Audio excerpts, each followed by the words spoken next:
বাজে ভোর 5:30। আমি এখন হসপিটালে যাচ্ছি। আজ আমার দাদার সার্জারি আছে। রাস্তা দেখুন, এই যে এক্সট্রা লাগেজ সব নিয়ে যাচ্ছি বন্ধুরা। এই যে আমাদের গেস্ট হাউস বেরোচ্ছে। ঠিক আছে, পরে কথা হচ্ছে। এই দেখুন বন্ধুরা, আমি বাসে উঠে পড়েছি। ভোরবেলা 5:30টার সময় বাসে উঠেছি। আজ দাদার সার্জারি, সেই জন্য আমি একটু আর্লি মর্নিং গেস্ট হাউস থেকে বেরোলাম। দাদাকে হসপিটালে ভর্তি করে দিয়েছি বন্ধুরা। এই দেখুন বাইরে এখন 5:30টার সময়ও রাস্তায় কত বিজি দেখুন। বেঙ্গালুরুতে সবসময় বিজি থাকে রাস্তাঘাট, কিন্তু ট্রান্সপোর্টের দিক থেকে খুবই অ্যাভেলেবেল। আপনি বাস, অটো যে কোনো সময় পাবেন।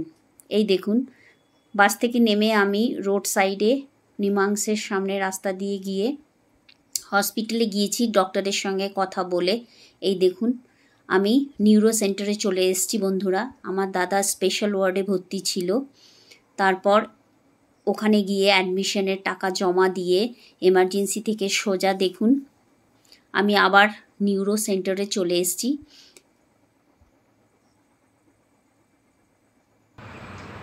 নিউরো সেন্টারের সামনেই দাঁড়িয়ে রয়েছি আমি বন্ধুরা।